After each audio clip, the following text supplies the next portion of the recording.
Assalamualaikum warahmatullahi wabarakatuh. Bagaimana kabarnya Mbak Khaira? Insya Allah Mbak Khaira sehat ya. Semoga Mbak Khaira dan keluarga dalam keadaan sehat walafiat. Oke, sebelum Mbak Khaira belajar, yuk kita berdoa dulu ya Mbak Khaira.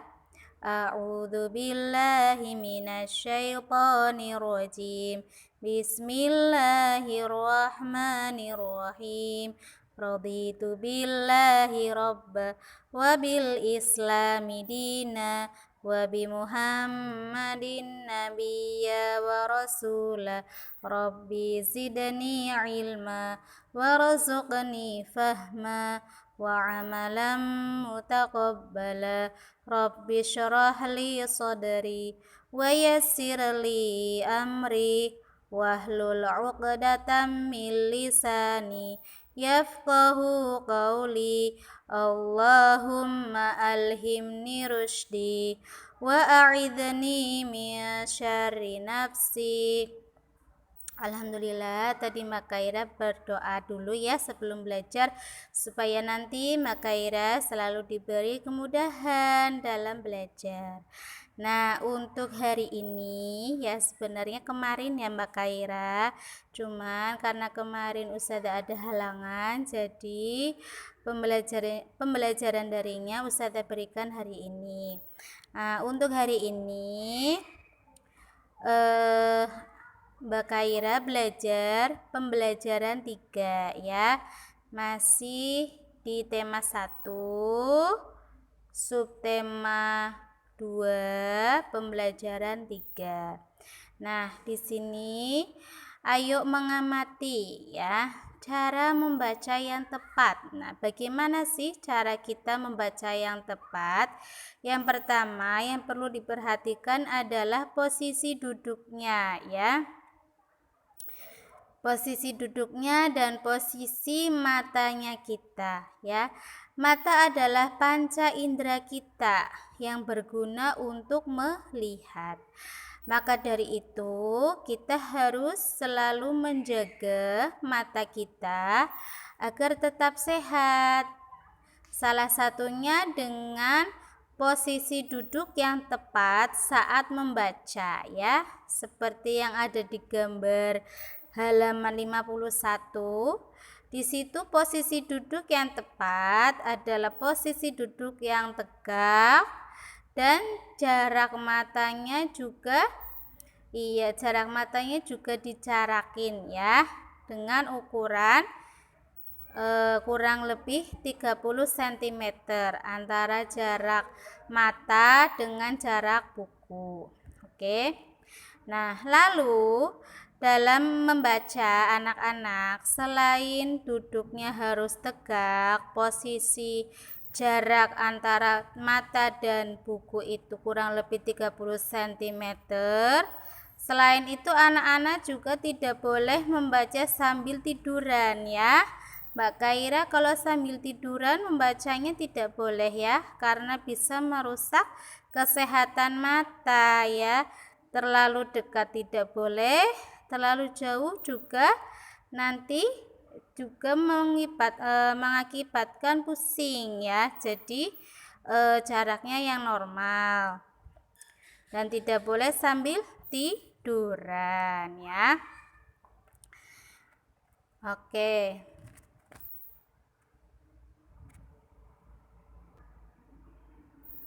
Oke, Ustazah lanjut ya Mbak Khaira. Oke, kita lanjut di halaman 52. Masih mengamati lagi, Mbak Khaira perhatikan gambar yang ada di halaman 52. Lani dan teman-temannya itu sedang bermain di taman ya. Ada yang bermain bola, layang-layang, mengejar burung, melihat kupu-kupu, mencium bau bunga ya. Nah, sekarang Mbak Khaira, Ustazah bersama Mbak Khaira belajar membaca bersama-sama ya. Dimulai dari yang di bawah gambar. Di situ kata yang pertama adalah Beni. Yuk, kita membaca bersama-sama. Penny menendang bola dengan kaki. Lani mencium bunga dengan hidung. Siti mengamati kupu-kupu di atas bunga. Dayu melihat burung-burung terbang. Edo bermain layang-layang. Semua kegiatan menggunakan anggota tubuh.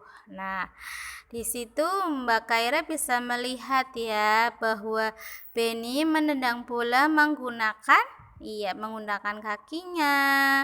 Lani mencium bunga menggunakan hidungnya. Siti sedang mengamati atau melihat kupu-kupu dengan menggunakan matanya. Dayu melihat burung-burung terbang juga dengan menggunakan matanya. Sedangkan Edo bermain layang-layang menggunakan tangannya ya. Jarinya juga untuk memegang. Oke, sekarang Mbak Kaira kita lanjut ke halaman 53. Nah, tadi kan Mbak Kaira sudah melihat ya bahwa aktivitas yang ada di gambar tadi cara bermainnya menggunakan anggota tubuh ya. Nah, anggota tubuh Mbak Kaira yaitu tangan ya, itu memiliki satu tangan itu memiliki 5 jari ya. Jadi kalau ada 2 tangan memiliki berapa jari? Iya, 10 ya. Dan masing-masing jari itu ada namanya sendiri-sendiri ya. Dimulai dari jempol atau ibu jari, jari telunjuk yang digunakan untuk menunjuk, lalu jari tengah, jari manis yang biasanya dipakai untuk meletakkan cincin, dan jari kelingking ya. Nah, dengan jari-jari ini anak-anak bisa memegang, Mbak Kaira bisa memegang boneka, bisa makan ya, bisa minum juga ya dengan menggunakan jari-jari. Nah, sekarang Mbak Kaira kita mau menyanyikan judul yaitu nama-nama jari ya. Ustadzah nanti berikan contoh, nanti Mbak Kaira menirukan, oke? 1, 2, 3. Ibu jari pertama, telunjuk yang kedua, ketiga jari tengah, keempat jari manis, kelima itu kelingking, la la la la la la la. Nah, apakah Mbak Kaira bisa? Iya, dicoba ya Mbak Kaira. Yuk, bareng-bareng sama Ustadzah. 1, 2, 3. Ibu jari pertama, telunjuk yang kedua, ketiga jari tengah, keempat jari manis, kelima itu kelingking, la la la la la la la. Oke. Seperti itu ya Mbak Kaira. Jadi selain kita mengenal nama-nama jari, jari-jari kita juga bisa digunakan untuk berhitung ya, berhitung menggunakan jari. Seperti yang ada di gambar 54 ya. Di situ ada gambar jari-jari. Nah, kita bareng-bareng ya Mbak Kaira menjawab pertanyaan tersebut. Nah, kita pasangkan jari dan bilangannya, oke? Angka 1. Nah, angka 1 kira-kira jarinya yang mana? Ya, betul, kotak yang keempat. Angka 2, kotak yang pertama. Angka 3, kotak yang ini sebelum terakhir. Angka 4, kotak nomor 2. Angka 5, yang ini ya, yang tengah. Angka 6 paling bawah. Angka 7 sudah. Angka 8, angka 8 yang ini. Iya, angka 9 yang ini, angka 10 yang ini. Iya, oke. Oke. Mudah ya, Mbak Kaira? Oke. Lanjut kita ke halaman 55. Nah, di sini Mbak Kaira ada gambar bola, anak-anak, bunga, burung, kupu-kupu. Nah, sekarang kita bersama-sama melingkari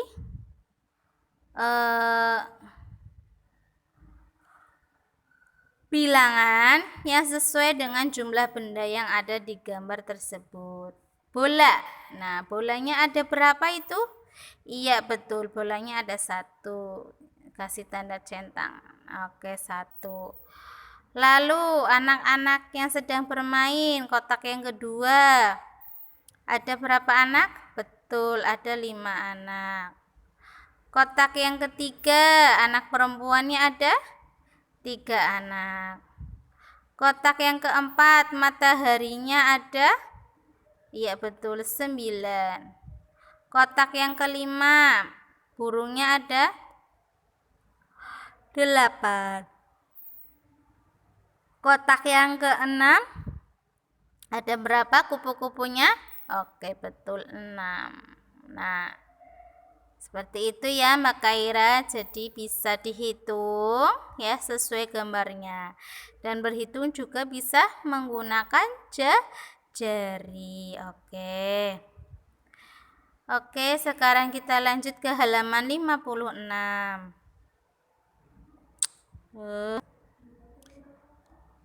Oke, dilanjut ya Mbak Kaira. Di halaman 56 di situ ada gambar Siti ya. Siti ketika malam hari dia tidur ya. Sudah aktivitas dari pagi, siang, sore. Nah, malamnya Siti tidur. Nah, hari sudah gelap, malam telah tiba. Nah, itu tandanya malam, ada gambar bulan ya. Nah, itu tandanya sudah malam hari. Siti harus tidur dengan lelap. Iya. Kenapa sih Mbak Kaira harus tidur dengan lelap? Ya, supaya nanti ketika bangun Mbak Kaira tidak mengantuk lagi, dan supaya besoknya Mbak Kaira bisa fresh ya, bisa segar kembali tubuhnya dan badannya juga sehat ya. Kalau tidurnya kurang, sering begadang, itu juga mempengaruhi kesehatan tubuh ya. Selain sering ngantuk, juga bisa menyebabkan penyakit. Makanya Mbak Kaira harus tidur ya. Kalau sudah belajar ya, sudah salat isya, sudah makan malam, belajar, tunggu sebentar ya. Setelah itu baru tidur. Jangan lupa sebelum tidur harus cuci tangan, kaki, lalu gosok gigi, berdoa, baru tidur ya. Setelah itu ya, ketika matahari terbit, ketika fajar ya, Mbak Kaira bangun, sholat subuh ya. Setelah sholat subuh, membantu mama sebentar, misalnya Mbak Kaira membantu menyapu atau membereskan tempat tidur ya. Setelah tempat tidurnya beres, lalu Mbak Kaira mandi ya, mandi pakai sabun, lalu gosok gigi. Setelah itu sudah wangi, ganti baju ya. Setelah ganti baju, sarapan, siap-siap, lalu ke sekolah. Oke. Nah, mungkin itu saja yang bisa Ustazah sampaikan. Nah, untuk tugasnya Mbak Kaira nanti ada 2. Yang pertama, Mbak Kaira nanti difoto saat posisi duduk ketika membaca ya. Jadi nanti Mbak Kaira misalnya sedang membaca ya, posisi duduknya silakan nanti difoto sama mama. Oke. Terus tugas yang kedua tadi Mbak Kaira menyanyikan lagu yang ada di halaman 53 ya, nama-nama jari.